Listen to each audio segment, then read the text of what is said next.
बहुत समय पहले की बात है। टुनटुनी चिड़िया अपने पति की मौत के बाद अपने छोटे छोटे बच्चों को लेकर सुंदरवन नामक एक जंगल में घोंसला बनाकर रहने लगती है। एक दिन उसी जंगल में रहने वाली एक हरियाली तोती टुनटुनी चिड़िया के पास आती है और उससे कहती है, अरे टुनटुनी बहन, तुमने तो इस जंगल में अपना घोंसला बना लिया, मगर अभी तो तुम्हारे बच्चे बहुत छोटे छोटे हैं और तुम्हें पता भी नहीं है इस जंगल में बाज का आतंक है। वो खूंखार बाज जब भी हमारे जंगल में आता है, हम सभी पक्षियों के छोटे छोटे बच्चों को उठाकर भाग जाता है। और वैसे भी टुनटुनी बहन, आपका घर तो बहुत कमजोर है।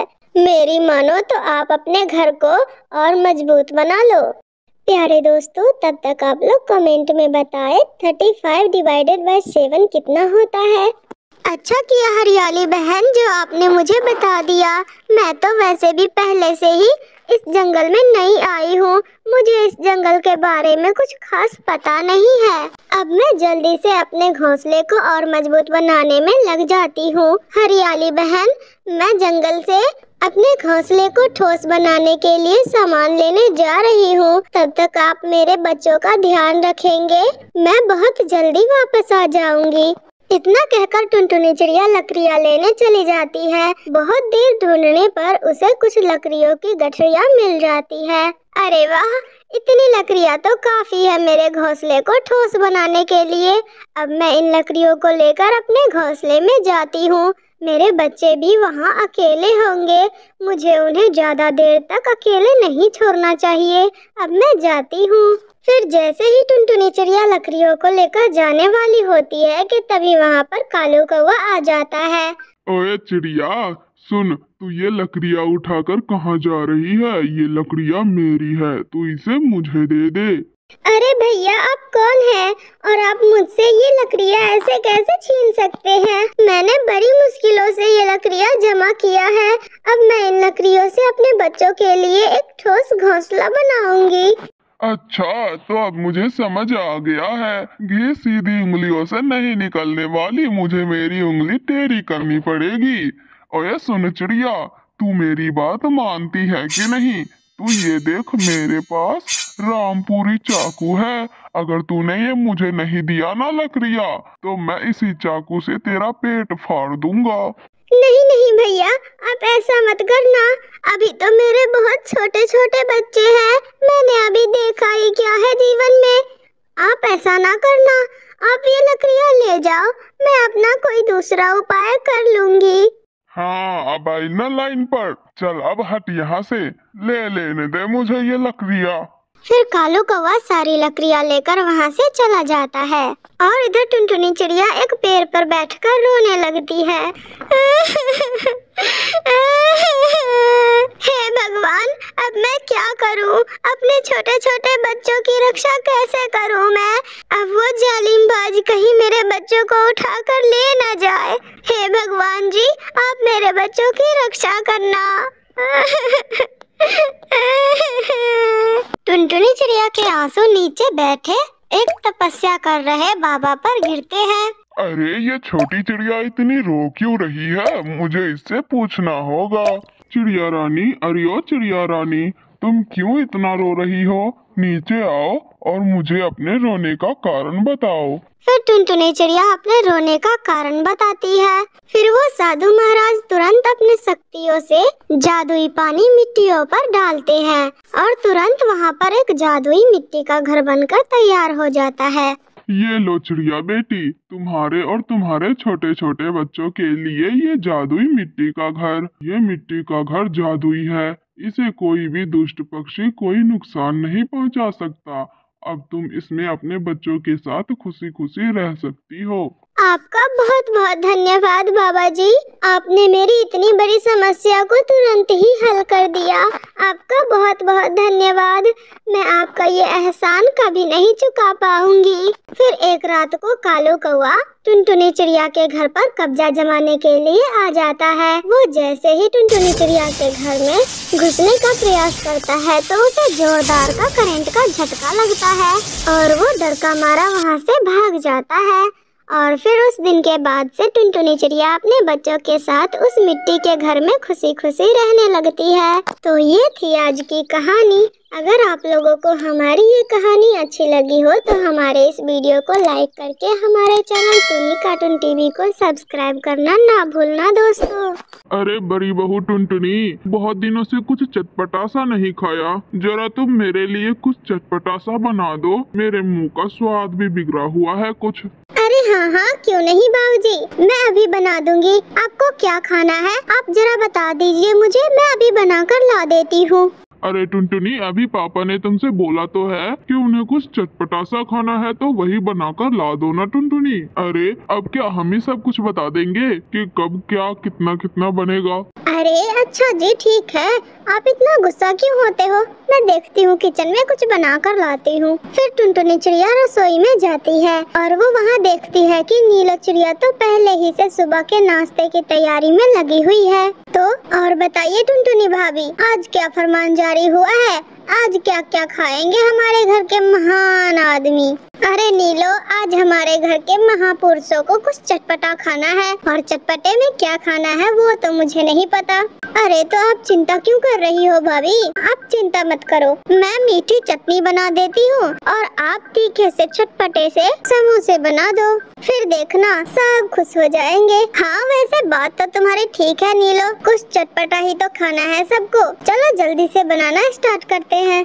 फिर नीलो चिड़िया ने बनाई मीठी चटनी और टुनटुनी चिड़िया ने तीखे तीखे समोसे, और फिर सबके सामने समोसे परोसते हुए कहा, ये लीजिए बाबूजी, आज तो आप ये गर्मा गर्म आलू के समोसे खाकर खुशी हो जाएंगे और आपके मुंह का स्वाद भी सुधर जाएगा। अरे बड़ी बहू, ये तुमने क्या बना दिया? इतना सारा आलू, बस आलू ही आलू दिख रहा है यहाँ तो। इतना सारा आलू खाकर तो मेरा तबीयत ही खराब हो जाएगा। बहू ये तूने क्या कर दिया? हाँ पापा, आप बिल्कुल सही कह रहे हैं। अरे टुनटुनी, तुम्हें ध्यान देना चाहिए था ना। देखो तो इसमें तेल भी कितना है। तुम्हें पता है ना पापा की अब उम्र हो चुकी है, उनके सेहत के लिए इतना ऑयली खाना ठीक नहीं है। अरे नहीं नहीं भैया, इतना ऑयली खाना सिर्फ पापा के लिए ही नहीं बल्कि हमारे लिए भी हानिकारक होगा। और चटनी तो देखिए कितनी मीठी है। हाँ भाई लो, अब शुरू हो गया इन लोगों का। अब इनको तीखा और चटपटा भी खाना है। अब मैंने समोसे बनाए हैं, इसमें आलू और तेल नहीं डालेंगे तो फिर समोसा कैसे बनेगा? अरे तुम लोगों को चटपटा भी खाना है और इतने नखरे भी करते हो। आखिर इंसान करे तो क्या करे, तुम लोगों को तो बस खाना ही है, बनाना कहाँ पड़ता है। अच्छा कोई बात नहीं बाबूजी, अभी आपको ये समोसा अच्छा नहीं लग रहा ना, तो आज शाम को मैं आपके लिए एक स्पेशल अच्छा चटपटा सा कुछ नाश्ता बनाऊंगी। आप अभी कैसे भी करके ये समोसा खा लीजिए थोड़ा सा, नहीं तो ये सारा का सारा बर्बाद हो जाएगा। अरे अब और कितना एडजस्ट करके खाऊं? जब से तुम दोनों यहाँ आई हो तब से मैं बर्दाश्त करके ही सारा खराब का खराब ही भोजन खा रहा हूँ, और ऊपर से मेरी तबीयत खराब हो रही है इतनी। हाँ लो, अब यही सुनना बाकी रह गया था। अरे तो मैंने कुछ गलत थोड़ी कहा है। आज तक क्या कभी भी तुमने कोई ढंग का अच्छा खाना खिलाया है मुझे? अरे मैंने बड़ी उम्मीदों से दो बहुएं लेकर आया था अपने घर में कि कम से कम सास अच्छा खाना नहीं खिलाती है तो बहुएं तो अच्छा खाना खिलाएगी ही, परंतु नहीं, जैसी सास है वैसी ही उनकी बहुएं है। अरे बस भी कीजिए, मैं अपनी बहुओं की बुराई और नहीं सुन सकती। अरे बुराई ना करूँ तो और क्या करूँ? अरे तुम आजकल की लोगों को क्या पता कि स्वाद क्या होता है। अरे खाना तो मेरी माँ बनाया करती थी, आय हाय हाय हाय, क्या स्वाद था उनके हाथों में। अरे पता भी है, खाने के एक निवाले से ही आदमी का मन भर जाता था, और एक तुम्हारे हाथ का खाना एक निवाले भी लूँ तो आदमी का मन उचट जाए। एक घने जंगल में बहुत से पशु पक्षी बहुत प्यार से और मेल मिलाप से रहा करते थे। उसी जंगल में एक छोटी सी लाडो चिड़िया अपनी माँ टुनटुनी चिड़िया और पिता बंटी कबूतर के साथ रहा करती थी। लाडो चिड़िया को किताबें और कहानियाँ पढ़ना बहुत अच्छा लगता था और वो कहानियों में ही खो जाया करती थी। एक दिन लाडो चिड़िया अपनी माँ टुनटुनी चिड़िया के पास जाती है और वो उससे कहती है, मम्मा मुझे गुलाब जामुन का पेड़ चाहिए जिसपे बहुत सारा गुलाब जामुन लगा हो। क्या लाडो बिटिया, आपको गुलाब जामुन का पेड़ चाहिए? अरे गुलाब जामुन का कोई पेड़ नहीं होता बेटा, गुलाब का पेड़ होता है और जामुन का पेड़ होता है, परंतु गुलाब जामुन का पेड़ नहीं होता। अरे लाडो बिटिया, गुलाब जामुन तो एक तरह की मिठाई है, भला वो पेड़ पर कैसे लगेगा? गुलाब जामुन तो हलवाई अपने हाथों से कढ़ाई में बनाता है। अरे हाँ हाँ मम्मा, मुझे भी पता है कि गुलाब जामुन एक प्रकार की मिठाई है और हलवाई उसे कढ़ाई में अपने हाथों से बनाता है, परंतु मैंने अभी अभी एक कहानी में गुलाब जामुन के पेड़ के बारे में पढ़ा है और मुझे बिल्कुल वैसा ही गुलाब जामुन का पेड़ चाहिए मम्मा। अरे लाडो बिटिया, तुम ये कहानियों के पीछे मत भागो, कहानियों में तो झूठी बातें लिखी होती है, भला गुलाब जामुन का भी पेड़ होता है क्या? इतना सुनकर लाडो चिड़िया जोर जोर से रोने लगती है। मुझे कुछ नहीं पता मम्मा, मुझे गुलाब जामुन का पेड़ चाहिए, मुझे गुलाब जामुन का पेड़ चाहिए। आखिरकार लाडो चिड़िया के जिद के आगे टुनटुनी चिड़िया को झुकना पड़ता है। ओहो ठीक है लाडो बिटिया, अब तुम चुप कर जाओ, मैं तुम्हारे लिए गुलाब जामुन का पेड़ ला दूंगी। अब तो ठीक है ना? अपनी माँ की बात सुनकर लाडो चिड़िया को थोड़ी तसल्ली मिलती है, परंतु टुनटुनी चिड़िया को कुछ भी समझ में नहीं आ रहा था कि वो अपना वादा कैसे निभाएगी। तभी लाडो के पापा बंटी कबूतर घर आते हैं तो टुनटुनी चिड़िया उससे कहती है, अजी सुनते हो जी, अपनी बिटिया लाडो ना दिन ब दिन बहुत जिद्दी होती जा रही है। आपको पता है अब वो क्या नई जिद लेकर बैठी हुई है? सुबह से ही कहानियों में पड़ा हुआ गुलाब जामुन का पेड़ का रट लगा कर रखी हुई है और कह रही है, मम्मा गुलाब जामुन का पेड़ चाहिए मुझे। अरे तो तुम इस बात को लेकर इतनी परेशान हो? अरे अपने बगीचे में इतने सारे पेड़ तो है, 2 पेड़ और लगा दो, गुलाब का और जामुन का। अरे नहीं जी, उसे मिठाई वाले गुलाब जामुन का पेड़ चाहिए। क्या मिठाई वाले गुलाब जामुन का पेड़? हाँ, अब आप ही बताओ जरा, मैं कहाँ से लाकर दूँ उसे मिठाई वाले गुलाब जामुन का पेड़? तो ये बात है। अरे टुनटुनी, तो तुम एक काम करो ना, तुम अपने नीलो दोस्त से पूछ लो। अरे भाई तुम्हारी सहेली बहुत जुगाड़ू है, वो कोई ना कोई जुगाड़ जरूर लगा देगी, तुम एक बार उससे बात करके तो देखो। फिर टुनटुनी चिड़िया फौरन अपनी दोस्त नीलो चिड़िया के पास जाती है और उसे कहती है, अरे नीलो बहन, अब मैं तुम्हें क्या बताऊं, मेरी बिटिया लाडो ने एक नई जिद पकड़ रखी है कि उसे गुलाब जामुन का पेड़ चाहिए। अरे टुनटुनी, तो इसमें क्या बड़ी बात है, तुम 2 पेड़ और लगा दो, एक गुलाब का और जामुन का। अरे नीलो बहन, तुम समझी नहीं, उसे मिठाई वाला गुलाब जामुन का पेड़ चाहिए। ओह, तो ये बात है, फिर तो कोई जुगाड़ लगाना पड़ेगा।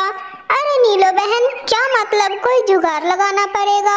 ये भला कैसे पॉसिबल है? अरे टुनटुनी, एवरीथिंग इज पॉसिबल। तुम अभी अपनी बिटिया लाडो से जाकर कहो कि तुम उसके जन्मदिन पर मिठाई वाला गुलाब जामुन का पेड़ लाकर दोगी उसे। देखो टुनटुनी, अब तुम अपने घर जाकर अपनी बिटिया के जन्मदिन की तैयारियां करो। उसके जन्मदिन पर मिठाई वाला गुलाब जामुन का पेड़ गिफ्ट पैक होकर तुम्हारे घर पहुंच जाएगा टाइम से। ये सुनकर टुनटुनी चिड़िया अपने घर चली जाती है। उसे देखकर उसकी बिटिया लाडो तुरंत उसके पास आती है और उसे कहती है, अरे मम्मा, आपने तो मुझसे कहा था कि आप मुझे मिठाई वाला गुलाब जामुन का पेड़ ला कर दोगी। कितने दिन हो गए, अब आप मुझे गुलाब जामुन का पेड़ कब ला कर दोगी? अरे हाँ लाडो बिटिया, ले आऊंगी। इस बार जब तेरा जन्मदिन होगा तो मैं तेरे जन्मदिन पर मिठाई वाला गुलाब जामुन का पेड़ तुम्हें गिफ्ट के रूप में दूंगी। वो पार्टी वाले दिन ही गुलाब जामुन का पेड़ गिफ्ट पैक होकर अपने घर पहुंच जाएगा, तुम चिंता मत करो। अरे वाह मम्मा, फिर तो मैं अपने सारे दोस्तों को बता आती हूँ कि वो परी कथा वाला जादुई गुलाब जामुन का पेड़ मेरे जन्मदिन पर गिफ्ट पैक होकर आ जाएगा। मेरे सारे दोस्त तो मेरा बहुत मजाक उड़ा रहे थे मम्मा और कह रहे थे कि तुम मुझे बुद्धू बना रही हो और तुम मुझे वो गुलाब जामुन का पेड़ लाकर नहीं दोगी। फिर किसी तरह से 2 हफ्ते गुजर जाते हैं। उस दिन लाडो चिड़िया का जन्मदिन होता है और अभी भी टुनटुनी चिड़िया को कुछ भी समझ में नहीं आ रहा था कि उसकी सहेली नीलो चिड़िया वो गुलाब जामुन का पेड़ का बंदोबस्त कैसे कर पाएगी। टुनटुनी चिड़िया फिर से परेशान होती हुई अपनी दोस्त नीलो चिड़िया के पास जाती है। अरे नीलो बहन, आज मेरी मेरी बिटिया लाडो का जन्मदिन है। अब तुम ही बताओ कि मिठाई वाले गुलाब जामुन के पेड़ का बंदोबस्त कैसे होगा। अरे टुनटुनी बहन, तुम चिंता मत करो। मैंने तुमसे कहा था ना कि तुम्हारी बिटिया के जन्मदिन पर वो गुलाब जामुन का पेड़ तुम्हारे घर आ जाएगा टाइम से, तो मैंने ऑर्डर कर दिया है। अब बस समय हो जाने दो, फिर वो मिठाई वाले गुलाब जामुन का केक तुम्हारे घर पे आ जाएगा। ये सुनकर तो टुनटुनी चिड़िया भी वो मिठाई वाले गुलाब जामुन का पेड़ देखने के लिए बहुत उत्सुक हो रही थी। अरे मम्मा, आपने तो कहा था कि मेरे बर्थडे पर आप मुझे मिठाई वाले गुलाब जामुन का पेड़ गिफ्ट करेगी, तो फिर कहाँ है वो पेड़, कहाँ है? अरे लाडो बिटिया, तुम अपनी नीलो आंटी से ही पूछो ये सब, इन्होंने ही उस मिठाई वाले पेड़ का ऑर्डर दिया है। अरे लाडो बिटिया, तुम चिंता मत करो, अब बस आता ही होगा। फिर बस थोड़ी ही देर में डोरबेल बजता है और वहाँ पे एक डिलीवरी पक्षी बहुत बड़ा गिफ्ट अपने हाथों में लिए खड़ा होता है। ये लीजिए मैडम, आपका ये गुलाब जामुन के सेब वाला बर्थडे केक है। ये सुनकर टुनटुनी चिड़िया बहुत खुश हो जाती है और वो समझ जाती है कि नीलो चिड़िया ने क्या प्लान बनाया है। अरे वाह, मेरा बर्थडे केक आ गया। फिर जैसे ही केक के ऊपर से डब्बा हटाया गया तो अंदर एक बहुत ही सुंदर किसी पेड़ के आकार का केक था और उस पर छोटे छोटे से गुलाब जामुन लगा हुआ था, जिसे देखकर लाडो चिड़िया बहुत खुश हो जाती है। अरे वाह, गुलाब जामुन का पेड़। लो लाडो बिटिया, तुम्हें गुलाब जामुन का पेड़ चाहिए था ना, अब यही है तुम्हारा गिफ्ट। अब अगर तुमने अपना केक काटा तो तुम अपने गुलाब जामुन के पेड़ से हाथ धो बैठोगी, और अगर अपने गुलाब जामुन के पेड़ को संभाल कर रखोगी तो फिर केक नहीं काट पाओगी। तो अब तुम ही डिसाइड करो कि तुम्हें क्या करना है। अरे मम्मा, मैं तो केक काटूंगी और फिर उस पर सारे गुलाब जामुन जो लगे हैं उसे गपागप खा लूंगी। पार्टी में आए हुए सारे पक्षी हंसने लग जाते हैं। इस प्रकार से लाडो चिड़िया की जिद भी पूरी हो गई और सभी पक्षियों को एक यूनिक बर्थडे केक भी खाने को मिल गया। वीडियो अच्छी लगी हो तो इसे लाइक और रोजाना ऐसे ही मजेदार कहानियाँ देखने के लिए मेरे चैनल टूनी कार्टून टीवी को सब्सक्राइब जरूर कर लेना दोस्तों। एक दिन टुनटुनी चिड़िया अकेले एक पेड़ पर बैठी हुई थी कि तभी वहाँ पर गोरी कवि आ जाती है। गोरी कवि की हरकतें तो पूरे जंगल में मशहूर थी, इसीलिए तो गोरी कवि के आते ही टुनटुनी चिड़िया को पता चल जाता है कि आज वो उसके साथ ही दाना लेने जाएगी। अरे टुनटुनी बहन, यहाँ अकेले अकेले बैठकर क्या कर रही हो? लगता है अब तुम दाना लेने जाने वाली हो। सुनो टुनटुनी बहन, आज मैं भी तुम्हारे साथ चल सकती हूँ क्या? वो क्या है ना, तुम्हारे साथ जाने से दाना बहुत जल्दी मिल जाता है। टुनटुनी चिड़िया तो समझ ही गई थी। नहीं नहीं गोरी, किसने कह दिया तुमसे कि मैं दाना लेने जाने वाली हूँ? मैं तो अपने घर जा रही थी, मैं क्यों जाऊंगी दाना लेने? मेरे पास बहुत सारा दाना है, अभी 2-3 दिन तो मुझे वही चलेगा, इसलिए मैं दाना लेने नहीं जा रही। हे भगवान जी, ये आप मुझे कैसे दिन दिखा रहे हैं? आज मुझे इस टुनटुनी चिड़िया के नखरे उठाने पड़ रहे हैं। मुँह तो देखो इसका। अरे अरे टुनटुनी बहन, तुम झूठ क्यों बोल रही हो? इतना तो मुझे भी पता है कि सुबह के टाइम में तुम घर क्यों जाओगी वापस, तुम दाना ही लेने जा रही हो। अच्छा, तुम्हें डर लग रहा है ना कि कहीं गोरी कवि मेरा दाना छीनकर भाग गई तो? अरे चिड़िया, पूरे जंगल में कोई भी मुझ पर विश्वास नहीं करता, अब तुम भी मेरा विश्वास नहीं कर रही? सच में चिड़िया, मैं अब बदल गई हूँ, मैं अब किसी के साथ भी धोखा नहीं कर सकती, तुम भरोसा रखो मेरा। मगर टुनटुनी चिड़िया को तो फिर भी उस पर भरोसा नहीं होता। अरे टुनटुनी बहन, तुम्हें अभी भी मुझ पर विश्वास नहीं हो रहा? अच्छा रुको, मैं तुमसे वादा करती हूँ कि मैं तुम्हें धोखा नहीं दूंगी। अच्छा टुनटुनी, प्रॉमिस करती हूँ, मैं तुम्हें धोखा नहीं दूंगी। गोरी कवि तो हमेशा सभी पक्षियों के साथ ऐसा ही करती थी, इसीलिए टुनटुनी चिड़िया को उस पर भरोसा हो ही नहीं रहा था। वो वहाँ से उठकर चली जाती है और फिर गोरी कवि टुनटुनी चिड़िया का पीछा करने लगती है। फिर टुनटुनी चिड़िया जहाँ पर भी दाना लेने जाती वहाँ पर गोरी कवि भी चली जाती थी। और जब टुनटुनी चिड़िया पूरा दाना लेकर घर वापस लौट कर आ रही थी तो उसे जोरों की प्यास लग जाती है और टुनटुनी चिड़िया नदी किनारे बैठ जाती है। वहीं पर गोरी कवि भी बैठ जाती है। गोरी कवि को टुनटुनी चिड़िया का दाना देखकर लालच आ जाता है और वो अपना एक्टिंग करना शुरू कर देती है। गोरी कवि कभी आगे गिरती तो कभी पीछे, ऐसे गोरी कवि चक्कर खाने का एक्टिंग करती है। टुनटुनी टुनटुनी बहन, मुझे बचा लो, मुझे चक्कर आ रहा है, इतनी तेज धूप में दाना जो ढूंढने आई हूँ मैं। फिर टुनटुनी चिड़िया गोरी कवि को संभालने में लग जाती है। गोरी गोरी क्या हुआ तुम्हें? उठो उठो गोरी।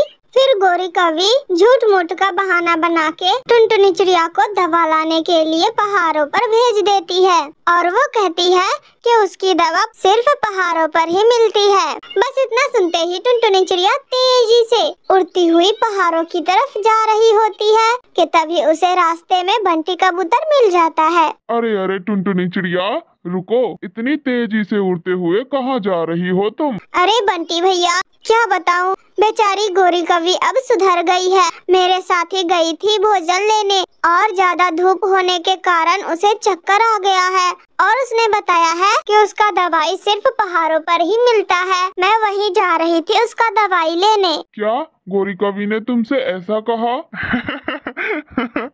अरे टुनटुनी, तुम भी कहाँ घूम रही हो? अरे गोरी कवि नाटक कर रही है।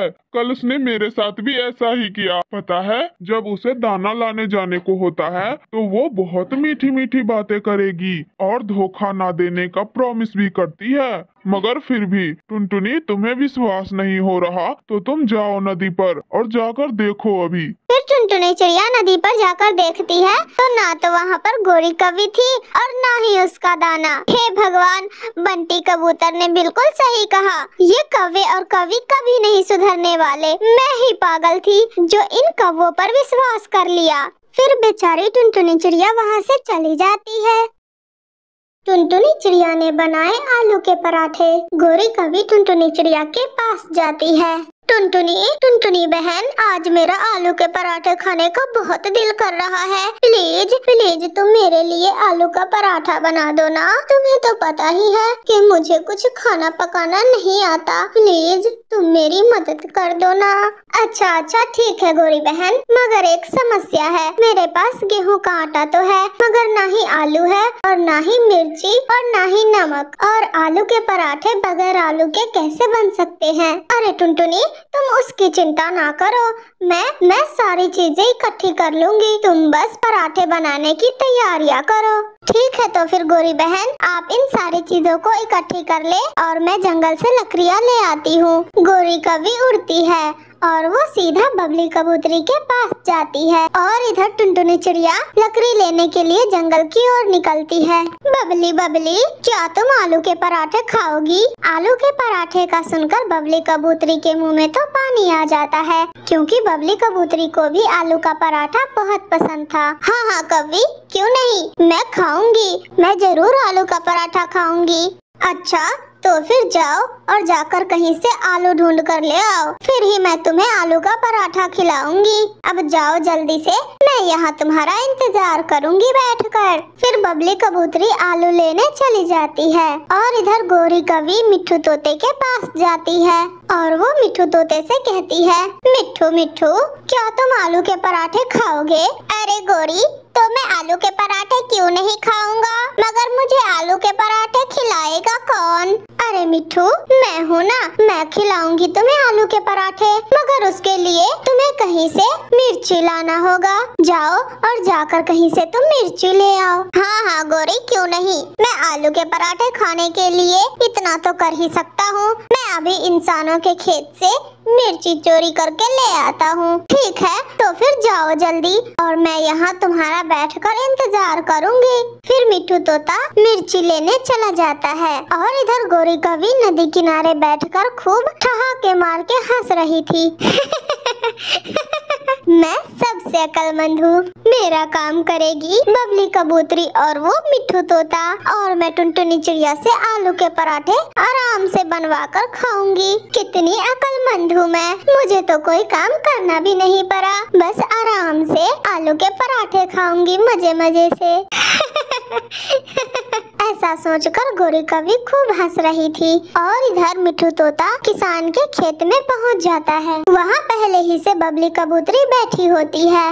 अरे बबली बहन, तुम यहाँ क्या कर रही हो? मिट्ठू मिट्ठू, मैं तो यहाँ आलू लेने आई थी। गोरी कवि ने मुझसे कहा है कि तुम आलू लेकर आओगी तो मैं तुम्हें आलू का पराठा खिलाऊंगी। वो मुझे आलू का पराठा खिलाएगी, इसीलिए मैं आलू लेने आई हूँ यहाँ पर, और उसने मुझे यहाँ पर मिर्ची लेने के लिए भेजा है। अच्छा, तो इसका मतलब लगता है आज हम दोनों मिलकर गोरी कवि के घर पे आलू के पराठे का दावत मनाएंगे। फिर बबली कबूतरी जमीन से आलू निकालती है, और इधर मिट्ठू तोता पेड़ से लाल लाल मिर्ची तोड़ता है। माधोपुर के जंगल में टुनटुनी चिड़िया अपने माता पिता के साथ रहा करती थी। उसके माता पिता पुराने ख्यालातों के थे। एक दिन टुनटुनी चिड़िया स्कूल से अपने घर आती है तो उसकी माँ बबली कबूतरी उससे कहती है, अरे ओ सुन टुनटुनी, कल से तुम्हारा स्कूल जाना बंद हो गया, समझी? मगर माँ, मेरा कल से स्कूल जाना क्यों बंद हो गया? कल से तो मेरी परीक्षा शुरू होने वाली है माँ। अरे टुनटुनी, मैंने तुझसे कह दिया ना, कल से तुझे स्कूल जाने की कोई जरूरत नहीं है। कल तुझे तेरे ससुराल वाले देखने आ रहे हैं, और अगले हफ्ते तेरी शादी है, इसीलिए अब तू घर से बाहर नहीं निकलेगी। पढ़ाई वढ़ाई भी बंद करना होगा तुझे। मगर माँ, अभी तो मैं बहुत छोटी हूँ, आप लोग मेरी शादी क्यों करना चाहते हैं? मैं तो अभी पढ़ना चाहती हूँ, अभी मुझे शादी नहीं करनी माँ। अरे करमजली, थोड़ा धीरे बोल, बाहर तेरे पिताजी बैठे हुए हैं, अगर उन्होंने सुन लिया ना तो तेरे टुकड़े टुकड़े करके गिद्धों के हवाले कर देंगे। अब जा जल्दी से हाथ मुंह धो ले, मैं तेरे लिए खाना परोस रही हूँ। आज मैंने तेरे पसंद की मटर पनीर की सब्जी और रोटी बनाई है, तू जल्दी से आ और खाना खा ले। और हाँ, रात को सोने से पहले हल्दी और चंदन की उपटन लगा लेना, इससे तेरे चेहरे पर रौनक आ जाएगी। माँ, मैं तुम्हारे आगे हाथ जोड़ती हूँ, किसी तरह मेरी शादी होने से रोक लो माँ। तुम ऐसा क्यों कर रही हो? तुम क्यों मेरी दुश्मन बनने जा रही हो माँ? ऐसे टुनटुनी चिड़िया रोए जा रही थी कि तभी वहाँ पे उसका पिता सेठ चंदूलाल आ जाता है। फिर टुनटुनी चिड़िया अपने पिता के पास जाकर कहती है, पिताजी आप मेरी शादी क्यों करवा रहे हैं? अभी मैं बहुत पढ़ना चाहती हूँ, मुझे शादी नहीं करनी। अरे चुप कर तू, शादी तो तेरी होकर ही रहेगी। मगर बाल विवाह तो कानूनन जुर्म है। अगर आप लोगों की ये बात पुलिस को पता चल गई तो आप सभी लोगों को जेल हो जाएगी। अरे कमबख्त, तू अपनी बकवास बंद कर। बाल विवाह हमारे जंगल की प्रथा है, इसे कोई भी नहीं बंद करा सकता, कानून भी नहीं।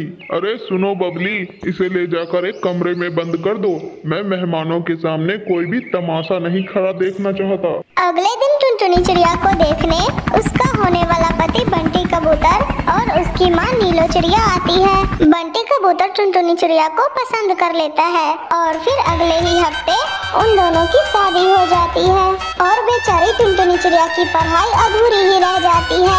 नन्ही टुनटुनी चिड़िया के कंधों पर ससुराल के भारी जिम्मेदारियों का बोझ आ जाता है। ऐसे ही दिन गुजरने लगते हैं। एक दिन बंटी कबूतर किसी काम से बाजार जा रहा होता है कि तभी रास्ते में ही खूंखार चीलों का शिकार हो जाता है। ऐसे टुनटुनी चिड़िया बेचारी छोटी सी उम्र में ही विधवा हो जाती है, और इस बात का पता जब उसकी माँ बबली कबूतरी को चलता है तो वो उससे मिलने उसके ससुराल आती है। अपनी माँ बबली कबूतरी को देखते ही टुनटुनी चिड़िया चिल्लाने लग जाती है, चली जाओ तुम यहाँ से, तुम यहाँ क्या करने आई हो? अब मैं तुम्हारी बेटी नहीं हूँ। अरे तुम्हारी बिटिया टुनटुनी चिड़िया तो उसी दिन मर गई थी जिस दिन तुम लोगों ने उसका बाल विवाह किया था। माँ, तुम मेरा घर बसाना चाह रही थी ना? देखो, अपने आँखों से देख लो, ऐसे बस गया मेरा घर। अरे टुनटुनी बिटिया, बंटी कबूतर के मौत ने तेरा सर घुमा दिया है। तो कुछ दिन चल मेरे साथ, कुछ दिन अपने जंगलों में रहेगी तो तेरा मन बहल जाएगा। नहीं माँ, मुझे कुछ नहीं हुआ है, तुम यहाँ से चली जाओ। मैं अपनी माँ जी को छोड़कर कहीं नहीं जाऊंगी। मैं बिल्कुल ठीक हूँ, मेरा सर नहीं घुमा है। अरे टुनटुनी बहू, जब तेरी माँ इतना कह ही रही है तो चले जाना अपने जंगल। नहीं माँ जी, मैं अब उस जंगल में कभी नहीं जाऊंगी। मैं यही रहूंगी और अपनी अधूरी पढ़ाई पूरी करूंगी और पक्षियों के घर घर जाकर सबको ये सीख दूंगी कि अपनी बेटियों का बाल विवाह कभी ना करे। मगर टुनटुनी बेटा, तू पक्षियों को समझा समझा कर थक जाएगी, मगर पक्षी तेरा बात नहीं मानेंगे, क्योंकि बाल विवाह हमारे जंगल का एक प्रथा है बेटा, उसे कोई नहीं मिटा सकता। माँ जी, चाहे कुछ भी हो जाए, मैं पक्षियों को समझाने में अपना जी जान लगा दूंगी और उन्हें ये बात बताऊंगी कि वो अपने बेटियों को पढ़ा लिखा कर अपने पैरों पर खड़ा करे, फिर ही उसका शादी ब्याह करे। अब तुझे कौन समझा सकता है बहू, तुझे जैसा ठीक लगता है तू वैसा कर। फिर अगले दिन से टुनटुनी चिड़िया अपनी अधूरी पढ़ाई पूरी करने के लिए स्कूल जाने लगती है और फिर स्कूल से छुट्टी के बाद टुनटुनी चिड़िया पक्षियों के घर घर जाकर उन्हें ये बात समझाती कि वो अपने बच्चियों का बाल विवाह ना करे। धीरे धीरे टुनटुनी चिड़िया के बातों का असर जंगल के पक्षियों पर होने लगा। ये सब देखकर टुनटुनी चिड़िया बहुत खुश होती है और खुशी खुशी अपनी सास नीलो चिड़िया के साथ रहने लगती है। तो ये थी आज की कहानी। अगर आप लोगों को हमारी ये कहानी अच्छी लगी हो तो वीडियो को लाइक करके हमारे चैनल को सब्सक्राइब जरूर कर देना दोस्तों।